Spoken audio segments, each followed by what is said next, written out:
Recettes fiscales. La DGI recouvre 1235,5 milliards au deuxième trimestre 2024.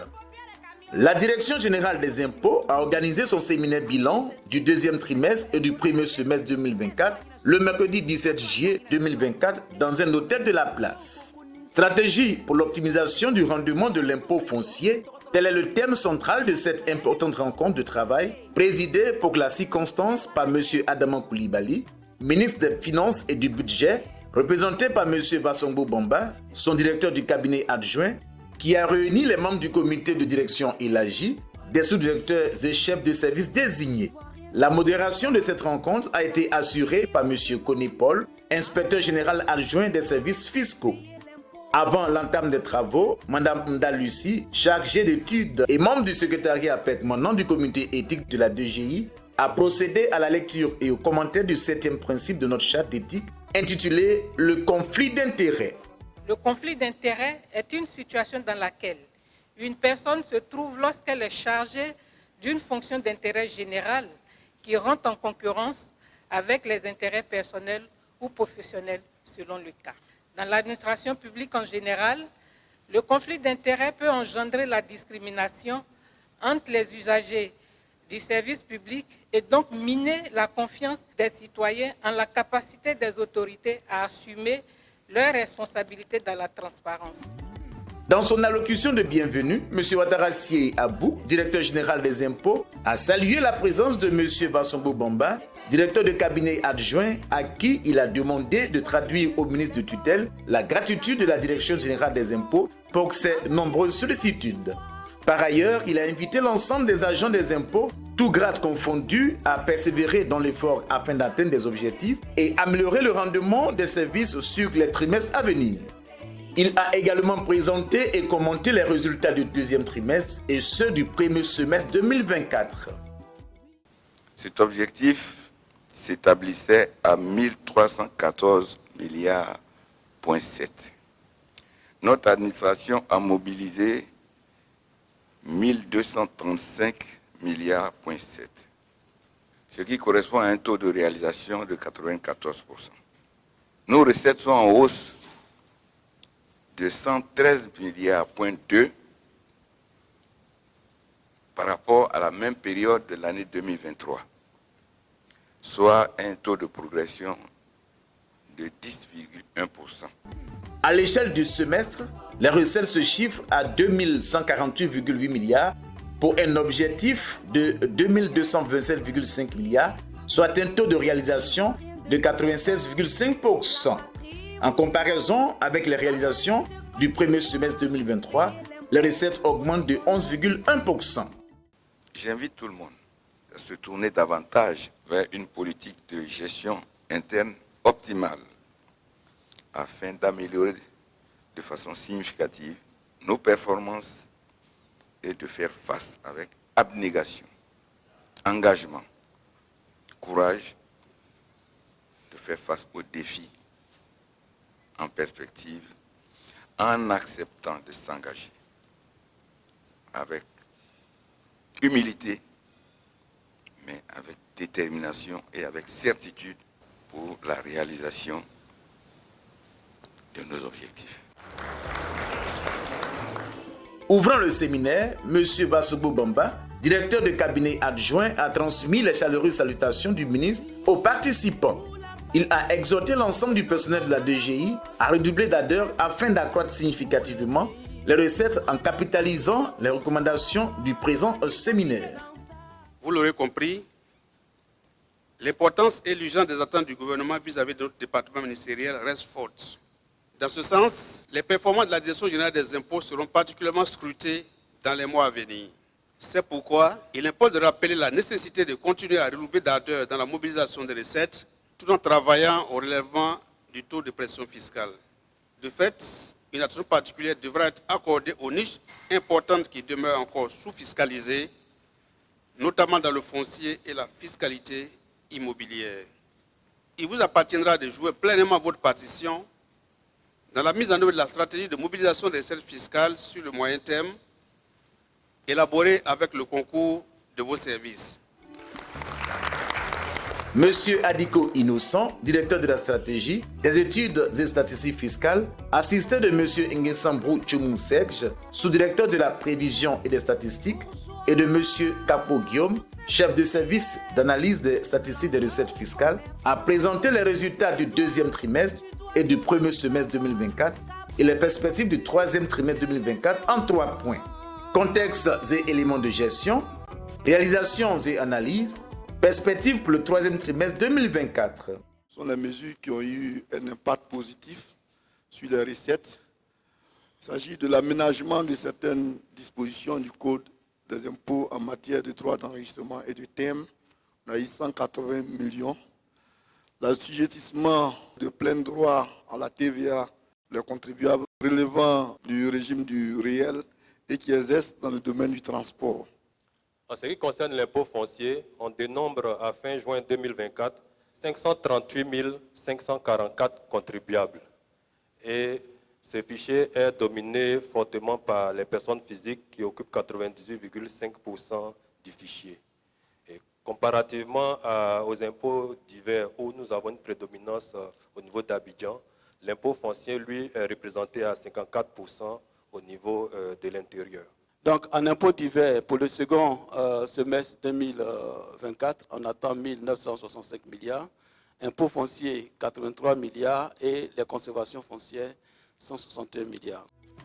Le thème central du séminaire, stratégie pour l'optimisation du rendement de l'impôt foncier, a été présenté par Mme Bamba Véronique, inspecteur général des services fiscaux et présidente du comité scientifique portant sur l'optimisation du rendement de l'impôt foncier, et de M. Bois-Bailly Apollinaire, directeur du cadastre et coordonnateur des 10 travaux. Cela s'est déroulé dans une très bonne ambiance avec des réflexions très approfondies et nous espérons que le produit que nous allons vous présenter ici va pouvoir aider vraiment l'ensemble des managers à mieux appréhender l'impôt foncier. Le problème de l'assainissement du stock d'arriérés des années 2020 à aujourd'hui a été également évoqué. L'atelier a demandé de recouvrer 90% des émissions de 2024. Nous sommes actuellement à 72%. Donc l'atelier recommande qu'on aille jusqu'à 90% des émissions de 2024 concernant les personnes morales et au moins à 70% des personnes physiques. Outre ce thème, les participants ont échangé sur les sujets suivants. La promotion de l'intégrité dans le processus de collecte des recettes fiscales. Cas des suppressions des espèces non régularisées, fait par Mme Yapo Evelyne, inspecteur divisionnaire, chef de la division de la promotion de l'éthique et de la lutte anticorruption à l'Inspection générale des services fiscaux. Cette étude s'est faite dans le cadre de la promotion de l'éthique et de la lutte anticorruption. Et pour montrer vraiment si notre organisation est intègre, il nous fallait faire un diagnostic. Et le diagnostic, c'est juste pour montrer l'état des lieux de l'intégrité des opérateurs dans le processus de collecte des recettes fiscales, et puis aussi d'avoir une démarche préventive. Le rôle du contrôle interne, outil de gestion de la performance des services présenté par Mme Bonnie Yolande, inspecteur divisionnaire, chef de la division du contrôle interne et de la maîtrise des risques à l'Inspection générale des services fiscaux. Les mesures préventives que le contrôle interne met en place constituent ce qu'on appelle le dispositif de contrôle interne. Ces mesures sont en nombre infini, mais on peut les regrouper en 6 grandes familles. Les objectifs, les moyens, le système d'information, l'organisation, les procédures et les contrôles proprement dits. Le point du suivi de l'exécution des recommandations des séminaires fait par M. Ikpo Claude, inspecteur divisionnaire, chef de la division en charge des directions centrales. Ce sont des missions sur le terrain qui nous ont permis de collecter les informations. On a tout de même, à l'analyse des éléments de réponse, on a tout de même observé et touché du doigt un certain nombre d'insuffisances qui sont en réalité des axes de progrès. À l'issue des différentes présentations et au thème des échanges, le séminaire a fait d'importantes recommandations, notamment En ce qui concerne l'impôt foncier, l'organisation d'opérations spéciales de contrôle, l'utilisation des techniques digitales et innovantes telles que le web scrapping pour répertorier les résidences meublées sur les réseaux sociaux, l'implication des mairies, des chefs de communauté, des chefs de quartier, des chefs religieux et aussi des radios de proximité dans la stratégie générale d'optimisation de l'impôt foncier. En ce qui concerne l'assiette et le contrôle, le séminaire recommande la mise en œuvre par la direction des grandes entreprises d'un programme spécifique de contrôle portant sur les entreprises du secteur du commerce et du secteur de l'industrie. De relancer par écrit les requérants d'ACD afin que ceux-ci viennent payer et retirer leurs documents. En ce qui concerne la digitalisation, le séminaire recommande l'exploitation des données du dispositif de contrôle des flux de télécommunications, la mise en œuvre du module de gestion automatisée de la TVA au cordon douanier, la mise en œuvre du dispositif de déclaration fusionnée des ITS et cotisations sociales. Dans son discours de clôture, M. Ouattarassié Abou a invité les responsables d'encadrement à sensibiliser leurs collaborateurs à la pleine appropriation des objectifs, notamment ceux relatifs à l'élargissement de l'assiette fiscale. Il a également instruit tous les services à l'effet de se donner les moyens et les leviers pour permettre à la Direction générale des impôts d'être en ligne par rapport aux objectifs de recettes de la DGI pour le troisième trimestre 2024, qui sont fixés à 1116,4 milliards, en hausse de 205,6 milliards par rapport au recouvrement de la même période en 2023. Le travail bien fait. Et rien que cela, cet engagement et cette détermination qui nous anime au sortir de ce séminaire, j'ai dit que c'est une victoire déjà de gagner. Et nous avons pris tacitement l'engagement de glorifier le travail. À la fin des travaux, quelques participants et le directeur général des impôts ont bien voulu livrer leurs impressions. En ce qui concerne les perspectives pour le deuxième semestre, les perspectives sont bonnes. Nous avons décliné plusieurs plans d'action, plusieurs stratégies que nous allons mettre en œuvre. Au niveau de Bingerville, qui s'étend donc, créer, revoir, restructurer les services de base, créer des zones, responsabiliser des chefs de zone qui vont donc se redéployer pour que nous ayons un maillage efficace de notre zone de compétences. Ça a été un séminaire très fructueux et donc qui va nous permettre donc de prendre le cap pour le deuxième semestre et avec beaucoup d'espoir, avec toutes les stratégies qui ont été arrêtées.